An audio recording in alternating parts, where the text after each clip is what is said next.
नमस्कार बच्चों, स्वागत है आपका आज की कक्षा में। आज हम पढ़ेंगे समास के छठे भेद यानी कि द्वंद्व समास के बारे में। इससे पहले की कक्षा में हमने समास के 5 भेदों के बारे में जाना था, जो कि मैंने आपको अलग अलग वीडियोस में समझाए हैं।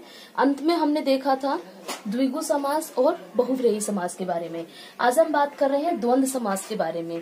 द्वंद्व का क्या अर्थ होता है कि च और के अर्थ में समासिक पद बनता है। ठीक है, अब यहाँ पे क्या कह रहे हैं कि संस्कृत में जैसे हम हिंदी में और लिखते हैं तो संस्कृत में उसको च से उच्चारित किया जाता है। वहां पे जहां भी और का लगाना होता है वहां पे हम च लिखते हैं।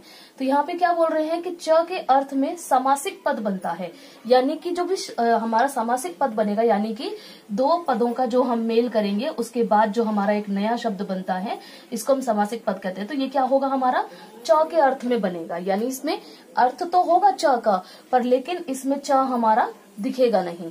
ठीक है, च की जगह क्या लग जाता है, योजक चिन्ह लग जाता है। वो तो हिंदी में होता है योजक चिन्ह जो लगता है, संस्कृत में यहाँ पे कोई योजक चिन्ह नहीं होगा, बल्कि एक समासिक पद बन जाता है, यानी पूरा एक शब्द बन जाता है। द्वंद्व समास होने पर च का लोप हो जाता है, जैसा कि अभी मैंने बताया था कि च इसमें से हट जाता है, तो च का यहाँ पे लोप हो जाता है। दोनों ही पद प्रधान होते हैं, जैसा कि पहले जो मैंने समास आपको समझाए हैं उनमें कईयों में मैंने बताया है कि किसी में प्रथम पद प्रधान होता है तो किसी में उत्तर पद प्रधान होता है, पर लेकिन इसमें क्या होता है, दोनों ही पद कैसे होते हैं, प्रधान होते हैं, यानी दोनों का ही अपना अपना एक महत्व होता है। सॉरी, यहाँ पे देखिए उदाहरण है रामः च कृष्णः च, यानी राम जैसा कि च मैंने बताया था और के लिए प्रयोग होता है, और कृष्ण च और कृष्ण। ठीक है, तो यहाँ पे क्या हो जाएगा, एक समस्त पद क्या बनेगा, यहाँ पे राम कृष्ण हो, क्या बनेगा, राम कृष्ण हो। इसका अर्थ क्या होगा, राम और कृष्ण। ठीक है, राम और कृष्ण, जैसा यहाँ पे ना राम और कृष्ण और, ठीक है, तो इसी तरह यहाँ पे क्या होगा, राम कृष्ण यानी राम और कृष्ण। पर लेकिन क्योंकि इसमें च का लोप हो गया, इसलिए यहाँ पे जो च प्रयोग करे हैं उनका यहाँ पे हमने लोप कर दिया है, और उच्चारण के समय पे भी राम कृष्ण कहीं पे भी च का उच्चारण नहीं आएगा, जबकि इसका अर्थ जब हम देखें तो इसका अर्थ यही रहेगा, राम और कृष्ण। ठीक है बच्चों, आगे हम देखते हैं इसके हमारे 3 उपभेद होते हैं। 3 उपभेद होते हैं जो कि द्वंद्व समास के ही भेद हैं। पहला है इतरेतर, दूसरा है समाहार, तीसरा है एक शेष। ठीक है, इतरेतर की यदि हम बात करें तो इसमें क्या है, पदों के अनुसार ही वचन तथा अंतिम पद के अनुसार लिंग प्रयोग होता है। जो भी हमारा वचन यहाँ पे प्रयोग होगा वो किसके अनुसार होगा, पदों के अनुसार। पद हमारे जोन से भी वचन के होंगे वही वचन हम यहाँ पे प्रयोग करेंगे। जैसा कि मैंने आपको बताया है कि जब भी हम विभक्ति की बात करते हैं तो यहाँ पे कितने होते हैं वचन, एक वचन, द्विवचन और बहुवचन। यदि हम संस्कृत में वचनों की बात करें तो यहाँ पे 3 वचन होते हैं। तो इसलिए हमें ये देखना होता है कि हमारे पद जो है वो कौन से वचन के हैं। जिस वचन के हमारे पद होंगे वही वचन इसमें यानी समासिक पद में हम प्रयोग करेंगे। और दूसरी बात क्या कह रहे हैं कि अंतिम पदों के अनुसार लिंग प्रयोग होता है। ठीक है, जो इसमें लिंग का प्रयोग होगा वो किसके अनुसार होगा, अंतिम पद के अनुसार। जैसा कि मैंने बताया ना 2 पद होते हैं, तो अंतिम वाला जो पद होगा उसके अनुसार यहाँ पे लिंग का प्रयोग होगा। इसका एक उदाहरण देख लेते हैं, दिन रजनेयो। ठीक है, दिन रजनेयो, दिनम च रजनी च, दिन और रात। ठीक है, यहाँ पे किसकी बात कर रहे हैं, दिन और रात की बात कर रहे हैं, दिन रजनियों। अब हम कहें कि दिन और रात होती है। ठीक है, अब हमने क्या बोला, दिन और रात होती है, होती हमने यहाँ पे प्रयोग करा है, जबकि हम जानते हैं कि दिन शब्द पुल्लिंग है। ठीक है, जब हम दिन की बात करते हैं तो हम क्या कहते हैं, दिन होता है, पर लेकिन जब हम दोनों को मिला करके बोल रहे हैं तो हम क्या बोलेंगे, दिन और रात होती है। तो होती जो यहाँ पे लिंग का प्रयोग हो रहा है वो किसके अनुसार हो रहा है, रात शब्द के अनुसार।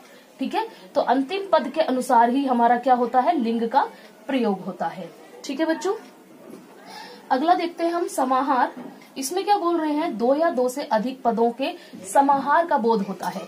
समाहार मतलब किसी के जुड़ाव का, ठीक है, किसी के जुड़ाव का बोध होता है। क्या बोला इन्होंने, 2 या 2 से अधिक पदों का, कोई पद या तो 2 होंगे या उससे ज्यादा होंगे, तो उन सब का क्या पता चलेगा, एक समूह बनता हमें पता चलेगा। ठीक है, उन सब का समाहार हो जाएगा, एक ही में वो इकट्ठे हो जाएंगे। ठीक है, तो यहाँ पे क्या हो जाएगा, हस्तपादम। ठीक है, यहाँ पे पूरा शब्द क्या बन रहा है, हस्तपादम। समासिक पद क्या है, हस्तपादम, और इसका समास विग्रह क्या है, हस्तो च पादो च, अर्थात दोनों हाथ और दोनों पैर। ठीक है, अब यहाँ पे काउंटिंग के हिसाब से देखा जाए तो ये टोटल 4 हो गए। ठीक है, और यहाँ पे समाहार करने पे क्या बन रहा है, हस्तपादम, यहाँ पे हस्त बोला है, जबकि यहाँ पे ये नहीं बोला दो हस्त, ना फिर यहाँ पे बोला है कि द्वि पादम, ऐसा नहीं बोला है, जबकि हस्त पादम बोला हुआ है। और उसमें हमें पता है कि यहाँ पे किसका समास किया हुआ है हमने, यहाँ पे हस्तौ और पादौ, ठीक है, यहाँ पे दो हाथों का और दो पैरों का किया हुआ है, पर लेकिन कुल मिलाकर के समाहार किसमें हो गया, एक में, हस्त पादम, ठीक है। यहाँ पे एक हमने हस्त प्रयोग करा है और एक हमने पादम प्रयोग करा है, ठीक है बच्चों। अगला हम देखें एक शेष। एक शेष नाम से ही पता चल रहा है कि एक शेष अर्थात इसमें कुछ एक शेष रह जाएगा।